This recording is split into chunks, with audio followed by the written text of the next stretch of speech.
स्वागत है आपका हमारे अपने YouTube चैनल डिप्लोमा वर्ल्ड में। तो दोस्तों आज की इस वीडियो में हम जानेंगे UPS कॉन्सेप्ट के बारे में, मतलब OOP कॉन्सेप्ट के बारे में कि OOP क्या होता है। ठीक है, तो जैसे कि आप सबको पता है कि मैं ये शॉर्ट सीरीज़ लेके आया हूँ UPS कॉन्सेप्ट की, जिसमें मैं आपको UPS कॉन्सेप्ट के मतलब बारे में सब कुछ बताऊँगा कि इनहेरिटेंस क्या होते हैं, पॉलीमॉर्फिज्म, एब्स्ट्रैक्शन, इनहेरिटेंस वगैरह ये सब बताऊँगा और पूरी डिटेल में बताऊँगा, अच्छे से बताऊँगा ताकि आपको मतलब समझने में कोई दिक्कत ना आए। ठीक है, तो वीडियो के स्टार्ट करने से पहले मैं आप सबसे ये रिक्वेस्ट करूँगा, जो मेरे चैनल पे पहली बार विजिट कर रहा है वो चैनल को सब्सक्राइब जरूर कर ले और वीडियो को लास्ट तक देखना ना भूले, ताकि आपके मन में कोई भी डाउट ना रहे।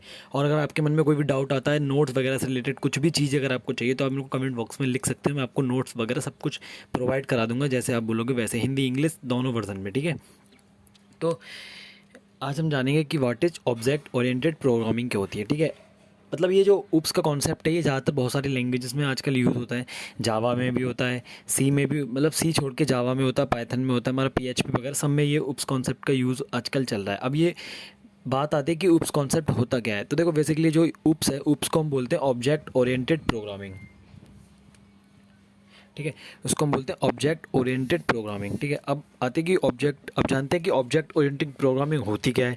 तो object oriented programming is an engineering approach to build software system. मतलब ऑब्जेक्ट ओरिएंटेड प्रोग्रामिंग एक इंजीनियरिंग की एक अप्रोच होती है। ठीक है, सॉफ्टवेयर को बनाने के लिए। ठीक है, मतलब सिस्टम में एक अप्रोच है जो सॉफ्टवेयर को डेवलप करने के लिए, मतलब एक प्रकार से ऐसे कह सकते हो आप कि एक मेथडोलॉजी होती है एक सॉफ्टवेयर को बनाने के लिए। ठीक है, एक अप्रोच या फिर एक मेथडोलॉजी होती है जो सॉफ्टवेयर को बनाने के लिए यूज़ की जाती है। ठीक है, object oriented programming uses the concept of object and classes to model the real world entities. ठीक है, UPS जो होता है वो ऑब्जेक्ट और क्लास के कॉन्सेप्ट को यूज़ करता है। ठीक है, मतलब UPS में जो ज़्यादातर जो यूज़ होते हैं वो ऑब्जेक्ट और क्लास के कॉन्सेप्ट यूज़ होता है। UPS की सबसे खास बात ये है कि जो रियल वर्ल्ड की एंटिटीज़ को मॉडल कर पाए, मतलब जो भी हमारी रियल वर्ल्ड की एंटिटीज़ होती है उसको ये मॉडल कर पाए, इसकी UPS की एक खास बात होती है। ठीक है, उसमें ये सबसे ज़्यादा यूज़फुल कॉन्सेप्ट इसमें क्लास होता है और ऑब्जेक्ट होता है, मतलब एक क्लास, ठीक है, और एक ऑब्जेक्ट, इन दोनों पर ही UPS कॉन्सेप्ट बेस होता है। मतलब ये दोनों इनके मेन वो होते हैं, मेन कॉन्सेप्ट होते हैं ऊप, क्लास और ऑब्जेक्ट। ठीक है, अब बात करते हैं जो UPS होते हैं उनके बहुत, मतलब UPS के कॉन्सेप्ट्स के हो गए, फीचर्स वगैरह हो गए। ठीक है, तो जैसे कि पहला आता है हमारा क्लास आता है, ऑब्जेक्ट आता है, इनकैप्सुलेशन, इनहेरिटेंस, पॉलीमॉर्फिज्म, एब्स्ट्रैक्शन।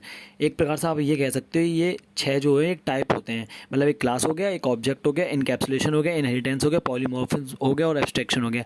मैं आपको ये इन मतलब हर एक कॉन्सेप्ट की अलग अलग वीडियो लेके आऊँगा, जैसे क्लास की अलग हो गई, ऑब्जेक्ट की अलग हो गई, इनकैप्सुलेशन की अलग हो गई, इनहेरिटेंस की अलग हो गई, पॉलीमॉर्फिज्म की और एब्स्ट्रैक्शन की अलग हो गई। ठीक है, तो आपको सारी चीज़ें समझाऊंगा। ये तो सिर्फ आज एक इंट्रोडक्शन था UPS कॉन्सेप्ट का, एक सिंपल इंट्रोडक्शन था, एक डेफिनेशन थी कि UPS कॉन्सेप्ट क्या होता है। कि UPS कॉन्सेप्ट एक प्रोग्रामिंग लैंग्वेज, मतलब एक प्रोग्रामिंग अप्रोच होती है इंजीनियरिंग की, एक अप्रोच होती है जिसमें मतलब क्या होता है कि जो सॉफ्टवेयर होते हैं उनको बनाया जाता है, सॉफ्टवेयर को बिल्ड किया जाता है, मतलब सॉफ्टवेयर को बनाया, जिसमें इसकी जो मेन अप्रोच होती है, जिससे ये मतलब सब जो वर्क करता है वो क्लास और ऑब्जेक्ट होती है, इनकी मेन अप्रोच होती है। ठीक है, मतलब क्लास और ऑब्जेक्ट की मदद से ये रियल वर्ल्ड की एंटिटीज़ को मॉडल करते हैं, मतलब इनको पहचानते हैं, मॉडल करते हैं रियल वर्ल्ड की एंटिटीज़ को। ठीक है, तो वीडियो को लास्ट तक देखने के लिए बहुत बहुत धन्यवाद।